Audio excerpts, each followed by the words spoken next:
Cette histoire, j'ai pu la connaître grâce à ma coloc, qui est tout simplement de Nouvelle-Calédonie. Et c'est vrai que cette histoire-là, ça fait déjà 20 ans que ça s'est déroulé, mais c'est comme si ça s'était passé aujourd'hui. Et si son meurtre pourrait être résolu cette année, ça serait juste vraiment incroyable.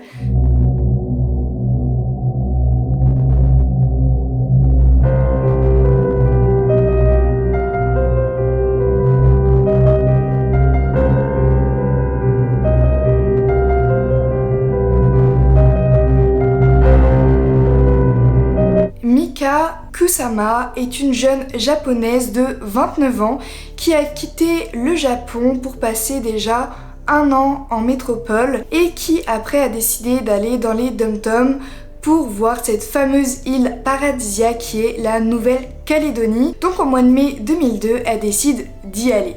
Et elle, c'est pas une touriste comme les autres, car déjà elle voyage seule. Et une autre spécificité, c'est que Mika ne prend pas des photos de paysages, mais des photos des habitants, pour vraiment enrichir ces photos par la culture. Malheureusement, on n'en sait pas plus sur elle, on sait pas son métier, on sait pas si elle avait un copain au moment des faits. On sait juste que par rapport à ses relations amoureuses, elle avait un journal intime où elle parlait beaucoup des garçons, mais à 29 ans, elle n'avait pas encore trouvé le grand amour. Mika arrive donc au Japon le 2 mai 2002. Elle a réservé pour son repas du soir un dîner aux langoustes, car c'est un plat un peu atypique de Nouvelle-Calédonie, étant donné qu'ils vivent exclusivement de la pêche et du tourisme. Comme la gérante commence vraiment à s'inquiéter, elle va alors téléphoner à la gendarmerie de l'île des Pins. Le gendarme, au bout du téléphone, va simplement lui dire de pas s'inquiéter, qu'elle a pu rencontrer d'autres personnes et choisit au final de manger ailleurs. Et en attendant, qu'elle ne s'inquiète pas, de toute façon la pluie allait bientôt arriver, et lui demande quand même d'avoir son nom de famille, de l'écrire au cas où si elle se fait contrôler. La gérante va alors dire le nom et prénom de Mika Kusama. Le gendarme va alors lui dire que c'était bien noté, qu'ils avaient bien pris le nom et le prénom de la jeune japonaise, et il lui a dit que si elle n'est toujours pas là demain, de l'appeler au poste. La gérante va rappeler la gendarmerie le lendemain car Mika avait réservé une activité en pirogue et le piroguier en question va appeler la gérante pour lui dire qu'il ne l'a jamais vue. Elle du coup ça va encore plus s'inquiéter. Cette fois-ci elle rappelle le gendarme en question qui à ce moment-là va lui demander une description de la jeune japonaise. La gérante va alors lui dire qu'elle a 29 ans, qu'elle est vraiment très charmante, elle est brune aux cheveux très longs, qu'elle est plutôt fine et que hier matin elle portait une robe jaune et qu'elle parle très bien française pour une japonaise vu que ça fait déjà 1 an qu'elle est en France. Les gendarmes vont alors faire des petites recherches et regarder si elle a pris un bateau pour quitter l'île car il y a des registres sur les liaisons entre les bateaux. Malheureusement, Mika ne figure pas parmi les passagers. Alors les gendarmes vont alors penser que sur une île de 152 km, ça va être assez rapide de retrouver cette jeune japonaise. Ils vont alors déjà commencer par aller fouiller le bungalow de Mika et dedans ils vont retrouver surtout des affaires assez basiques, des vêtements, son journal intime, un paquet de cigarettes et une bière. Les gendarmes vont alors directement contacter le parquet de Nouméa. Donc Nouméa c'est le chef-lieu de la Nouvelle-Calédonie et ils vont tout simplement commencer à faire leurs recherches. Comme des histoires de disparition et de meurtre sont quasi nulles en Nouvelle-Calédonie, eux, le parquet, vont carrément ouvrir directement une enquête. Alors qu'aux États-Unis, ils auraient attendu au moins 48 heures, voire même 1 semaine, car ils pensent toujours que c'est des fugues. Les recherches et les techniques qu'utilise la gendarmerie en Nouvelle-Calédonie ne sont clairement pas les mêmes qu'en métropole, vu qu'ils n'ont pas l'habitude. Et donc, ça peut quand même être un peu bizarre, leur technique, mais vous allez comprendre plus tard. Comme je vous l'ai dit, l'île des Pins fait que 152 km, donc les gendarmes étaient assez contents de se dire que c'est assez petit, qu'ils allaient vraiment vite la retrouver, mais néanmoins, ils n'étaient que 4 gendarmes, et du coup, ils vont demander l'aide des habitants pour pouvoir rechercher la jeune disparue. Au bout de 2 jours de recherche, toujours aucune trace de Mika. Ils vont alors décider d'utiliser un hélicoptère, mais ne vont toujours rien trouver. La seule chose que les gendarmes n'ont pas encore fouillé, c'est un petit rocher du nom de Canumera. Donc vous allez me dire, ok, mais pourquoi ne pas avoir encore cherché au bout de 2 jours? Sauf que déjà, c'est pas du tout facile d'accès pour aller fouiller là-bas. Pour accéder à ce petit rocher, on peut le faire qu'à pied et surtout qu'à marée basse. Mais surtout, il faut avoir une autorisation. Ce petit îlot corallien est pourtant français, comme toute la Nouvelle-Calédonie, et pourtant c'est un peu plus complexe que ça. Car des clans de familles ancestrales de Nouvelle-Calédonie avant la colonisation, dont le clan Kounou, ont décidé d'en faire leur rocher à eux, car ils sont contre la colonisation française. Et pour les gendarmes, il est vraiment impensable d'aller sur ce rocher sans autorisation, par peur d'avoir des représailles. Car d'après les rumeurs, il y a des choses pas très licites sur ce rocher. Officiellement, la tribu vit sur ce rocher pour renouer avec la culture kanak, notamment avec le tressage et avec la sculpture. Mais soi-disant, selon les rumeurs, ils cultivent aussi du cannabis, mais surtout l'herbe du diable. Et si les gendarmes veulent faire leur enquête sur ce fameux rocher, ils doivent demander l'autorisation à la famille ancestrale Kounou, dont les 2 chefs sont Ambroise et Antoine. Après négociation, les 2 frères Kounou vont alors donner l'autorisation à la gendarmerie d'y faire son enquête et des habitants vont encore une fois les aider à fouiller le rocher. Ils vont découvrir au bout de 4 jours de recherche, au pied d'un arbre, un cadavre calciné. Lorsqu'ils vont enlever les petites brindilles et feuillages qui cachaient le cadavre, ils vont découvrir que ce corps-là est totalement dénudé, il n'y a pas de vêtements dessus, mais que la partie droite de son crâne a été enfoncée, ainsi que son thorax. Autour du cadavre calciné, on va retrouver des pierres formant un croissant de lune, comme s'il s'agissait d'un rituel. Mais comme je vous l'ai dit, de base sur l'île des Pins, il y a 8 familles ancestrales et dans cette histoire-là, on va parler des Kwaté et des Kounou. Pourquoi? Parce que qui va trouver le cadavre, c'est une personne du clan rival, donc un Kwaté. Et c'est encore un autre homme de ce fameux clan rival qui va trouver les affaires de la jeune japonaise au fond d'un trou. Et dans les affaires de la japonaise, on va retrouver un guide touristique, des claquettes, des lunettes, une serviette de bain, un paquet de cigarettes et un appareil photo détruit.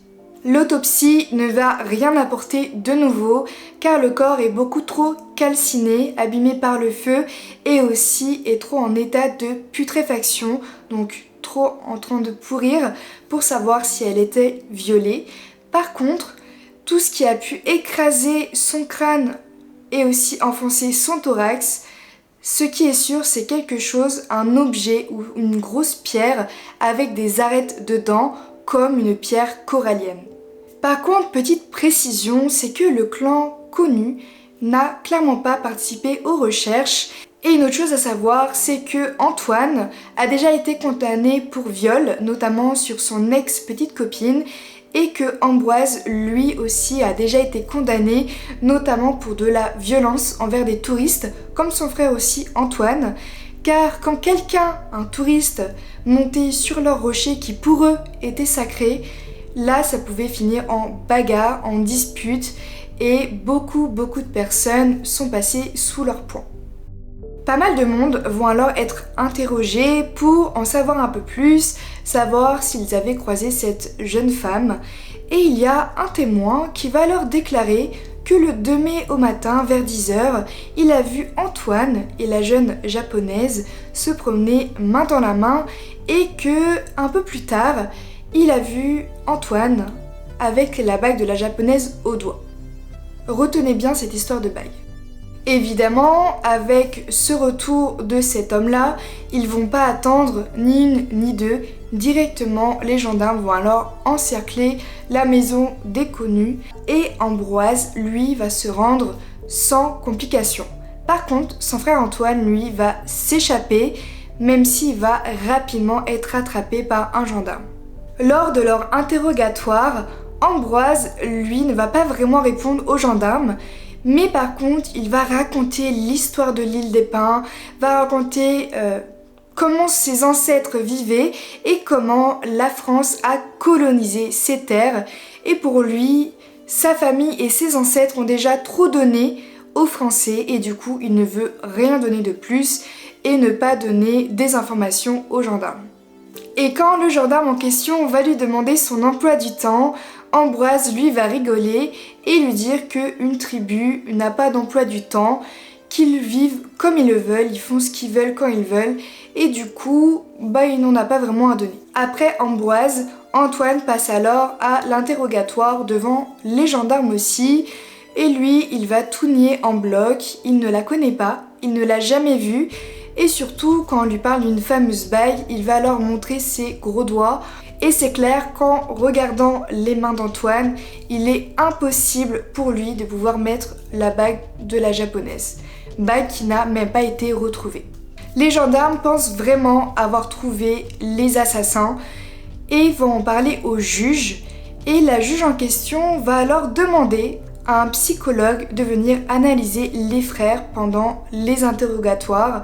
Ce qui est un peu bizarre car ils ne sont pas encore inculpés et en métropole jamais on passe ça directement comme ça. Cependant, le psychiatre va rendre un rapport plutôt fou. Le rapport va décrire les frères comme des personnes psychopathiques avec un potentiel d'agressivité plus haut que la normale, mais surtout un niveau d'intolérance à la frustration digne d'un enfant de 3 ans. Les deux frères ont aussi un goût marqué pour le déni, mais surtout pour l'alcool et les stupéfiants.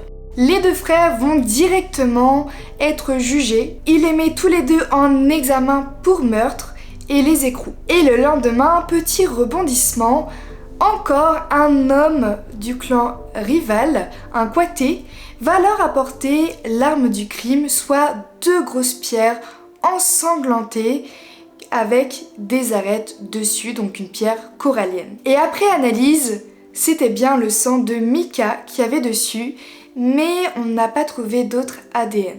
Avec cette nouvelle preuve, les gendarmes vont se dire bon, peut-être qu'on l'a fait un peu les choses trop vite et on va alors recommencer à aller voir des témoins, essayer de savoir s'ils pouvaient trouver autre chose.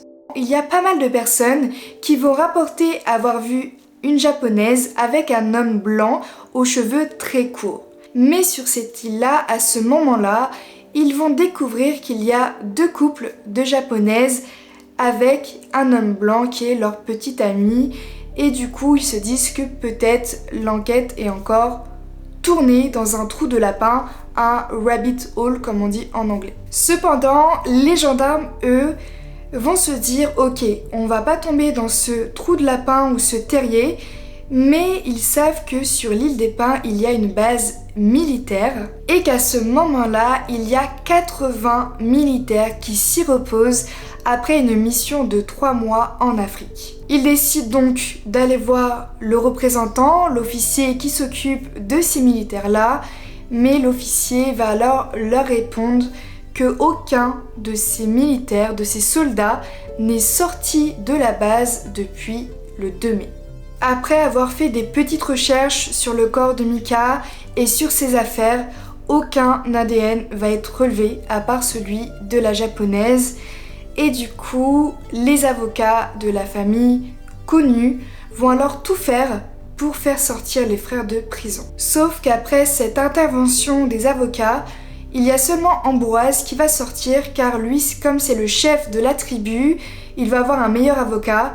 Cependant, Antoine, lui, n'est pas sorti de prison car il a un passé un peu tumultueux, c'est-à-dire que, rappelez-vous, il a violé son ancienne compagne, mais qu'aussi il n'y a pas d'alibi et plusieurs personnes l'ont vu, soi-disant, main dans la main avec cette japonaise. Comme je vous l'ai dit, l'île des Pins, comme toute la Nouvelle-Calédonie, au-delà de cette barrière de corail, il y a des requins.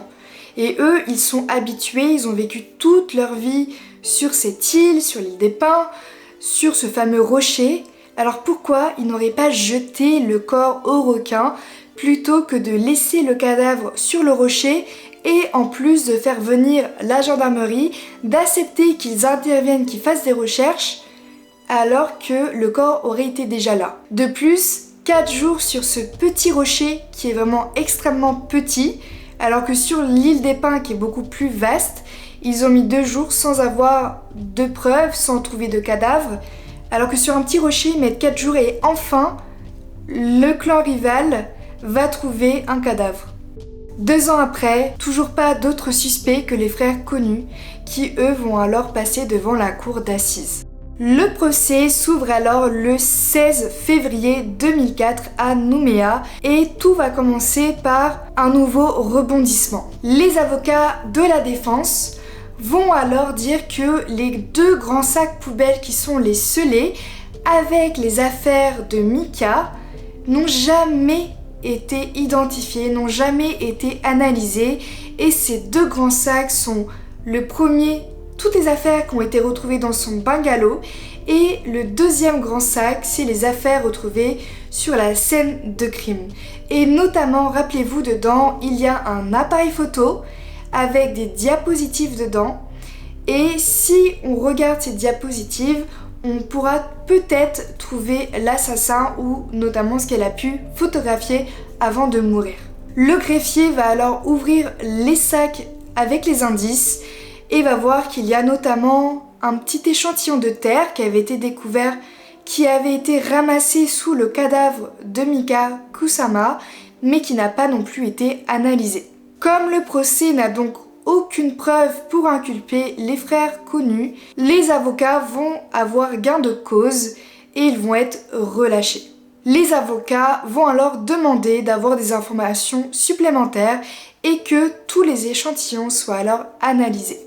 Les gendarmes vont alors envoyer la pellicule pour analyse et puis après les photos à la famille de Mika.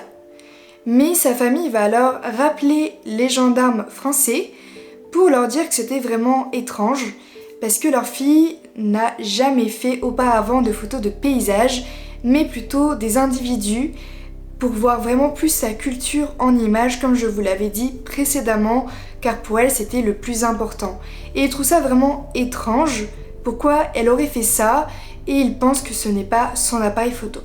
Les mégots de cigarettes vont alors être aussi analysés mais aucun ADN des frères connus. Son journal intime va aussi être étudié et être traduit en français, mais elle parle surtout de ses coups de cœur avec des garçons, ces garçons-là qui n'ont jamais été en Nouvelle-Calédonie, ni même en France, mais qui sont bien restés depuis toujours au Japon.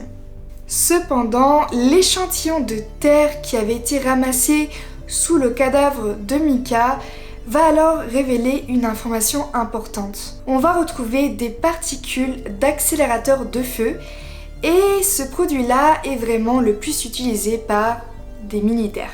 Nous avons enfin une nouvelle preuve pour essayer de tenter de trouver le meurtrier de cette jeune japonaise, mais un nouveau rebondissement va alors arriver dans cette enquête.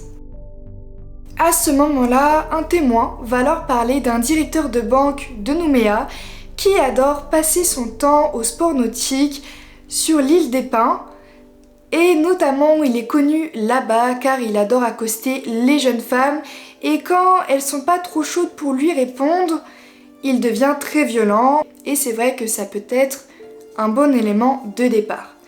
Cependant, lorsqu'il va être interrogé, il va dire que jamais il ne ferait quelque chose d'aussi grave car il est en procédure de divorce avec sa femme et qu'elle ferait tout pour qu'il perde la garde des enfants. Donc encore une fois, on tombe dans un terrier de lapin, dans un trou de lapin, le rabbit hole, qui nous envoie directement ailleurs et les gendarmes ont perdu du temps sur ce sujet-là. L'avocat de Mika va alors demander au juge d'instruction d'aller sur le rocher et va alors lui expliquer qu'il est impossible que Mika ait pu être tuée dessus car si elle a reçu cette fameuse grosse pierre corallienne sur elle, elle aurait des marques sur le dos du rocher. En plus de ça, elle n'a été retrouvée sur le rocher qu'après une 3e fouille, ce qui est un peu surprenant. Sachant que 3 jours dans un climat tropical, avec une odeur nauséabonde, aurait pu faire retrouver ce corps rapidement. Pour lui, le corps a été déplacé simplement pour inculper les frères connus qui ont beaucoup de problèmes avec les autres, vu qu'ils sont vraiment très violents, agressifs, tout ce que vous voulez. Mais ce même avocat-là va aussi dire que c'est compliqué de mettre un corps sur ce rocher, car comme je vous l'ai dit, il faut monter à pied, mais aussi avec ses 2 mains. Donc même s'il y a 2 hommes qui portent le cadavre tout fin, pas du tout lourd de Micah, c'était impossible. L'un des gendarmes, lui, va intervenir en disant qu'il était très probable que le corps soit déjà sur le rocher, mais qu'avec toute la pluie qui est tombée, cela aurait pu cacher les mouches et surtout l'odeur. Notamment, il explique que vu la violence du choc, il aurait dû y avoir du sang partout et pourtant, encore une fois, ce n'est pas le cas. Il pense aussi que le corps a pu être déplacé, mais pense plutôt à un déplacement directement sur le rocher plutôt que de ramener et remonter le corps à pied. L'avocat de la famille japonaise va alors émettre l'hypothèse que peut-être elle a été tuée sur le rocher, un endroit plat où il n'y avait pas ces roches, où il devait y avoir justement du feuillage, et qu'après son corps a été déplacé, car même si la pluie a enlevé le sang s'attache, que ce soit sur des roches ou autres, et qu'il y aurait quand même eu des preuves. Le 8 novembre 2007 va alors s'ouvrir le procès des frères connus à Nouméa. Et devant la cour d'assises, les frères vont être aperçus bien rasés, bien coiffés et bien habillés, comme s'ils étaient sortis de leur état sauvage pour être vraiment très présentables.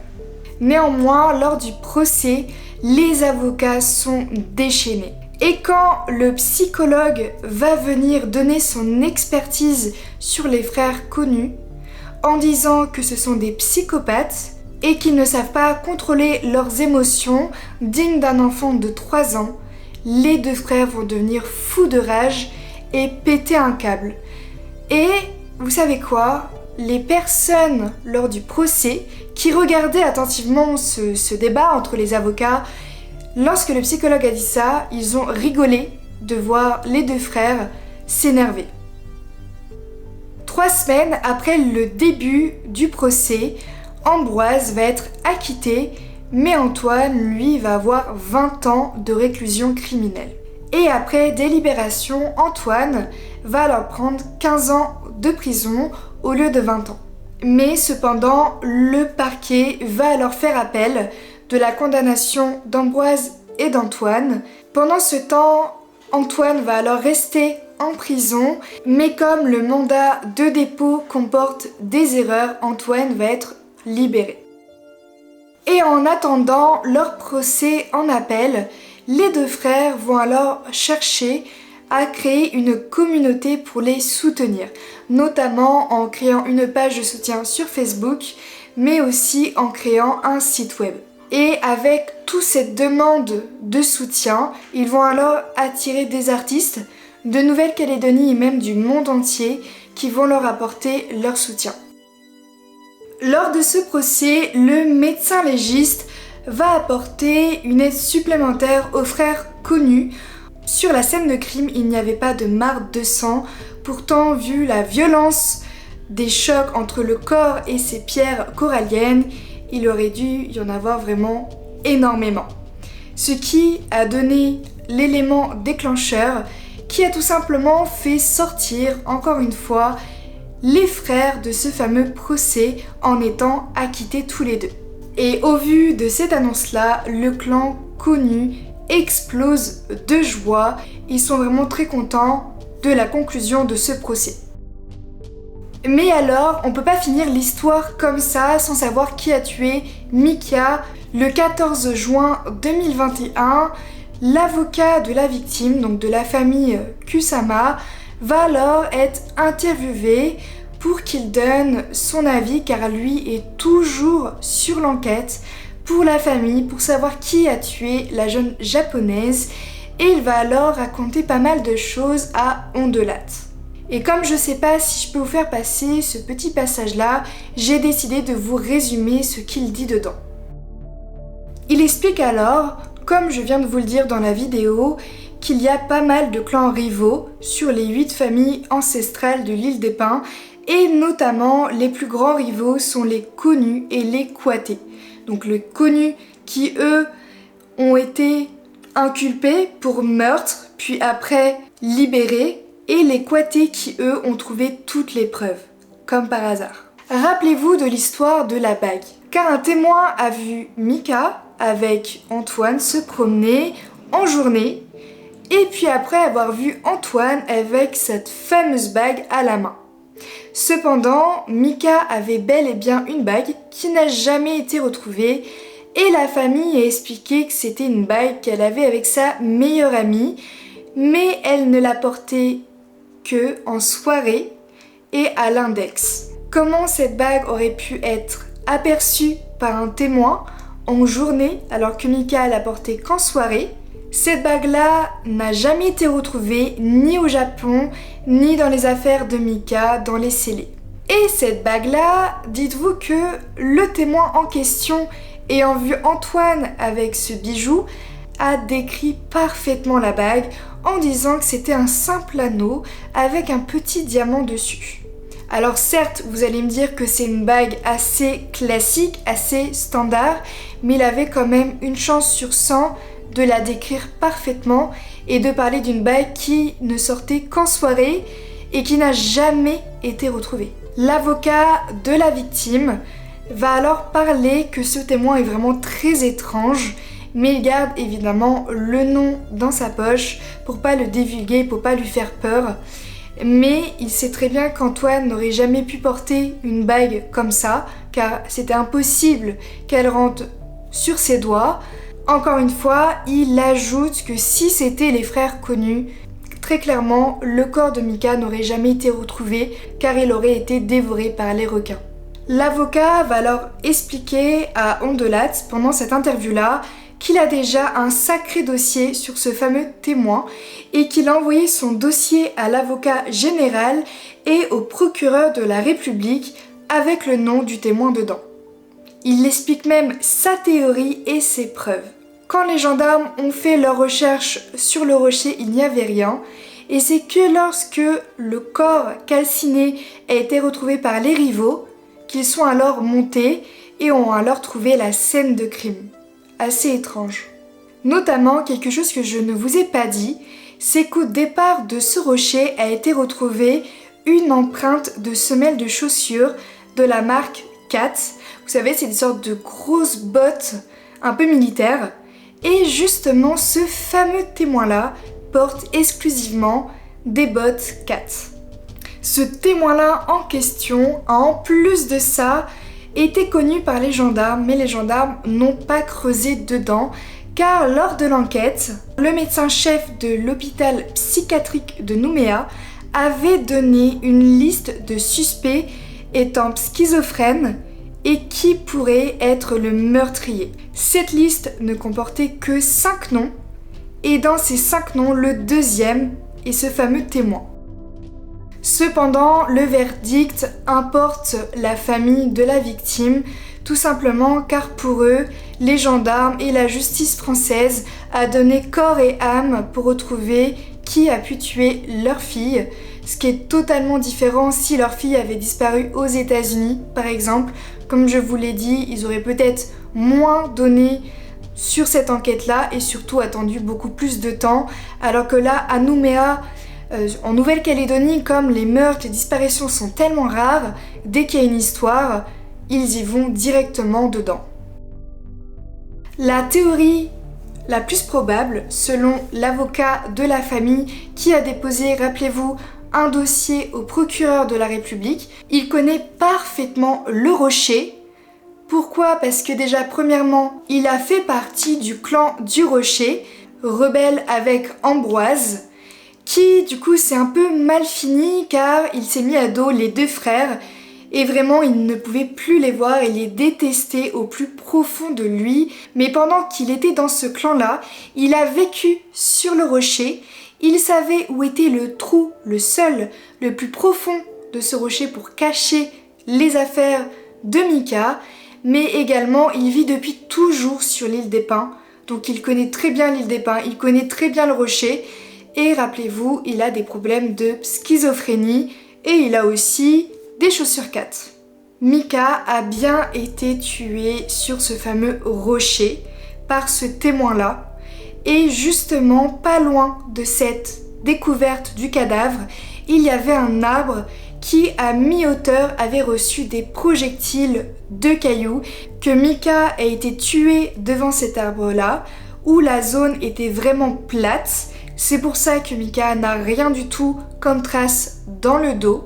Puis après, il a déposé le corps en le traînant au milieu du rocher, car au milieu, il était bien caché et en y mettant le feu, il savait que les flammes n'allaient pas se voir. Il a fait tout ça en pleine nuit et à l'entrée de ce rocher, tout en haut d'une sorte d'escalier naturel, on pouvait retrouver des restes d'accélérateurs de feu, tout ce qu'il fallait pour brûler le cadavre de la japonaise. Pour le moment, nous n'avons pas plus d'informations concernant le témoin. Vous savez, la justice c'est assez long. Peut-être qu'en 2023, on va enfin savoir si ce fameux témoin va bien être inculpé pour le meurtre de Mika. Pour moi, c'est vraiment logique. Je pense vraiment sincèrement que ça peut être ce fameux témoin-là, cet homme-là, parce que tout porte à croire que c'est lui, notamment avec tout ce que l'avocat a pu apporter à l'enquête. Mais pour conclure cette histoire, Mika a bien été enterrée sur l'île des Pins, car pour elle c'était vraiment une île paradisiaque, c'était le paradis sur terre. Ses parents ont donc fait le choix de l'enterrer sur l'île et une tradition japonaise fait que sa maman a même mis une dent de lait de sa fille dans le cercueil. En tout cas, si vous avez aimé cette histoire, si vous avez aimé la redécouvrir ou avoir ces informations que je vous ai rapportées sur 2021, n'hésitez pas à me le dire en commentaire. Merci à tous ceux qui me soutiennent en s'abonnant à moi et en aimant toutes mes vidéos à chaque fois. Ça me fait vraiment très plaisir et ça me donne encore plus envie de vous partager de nouvelles histoires. Donc voilà, en tout cas, si vous avez aimé, n'hésitez pas à me le faire savoir. Moi, ça me fait toujours plaisir de partager avec vous. Donc voilà, et nous on se retrouve dimanche pour une nouvelle vidéo.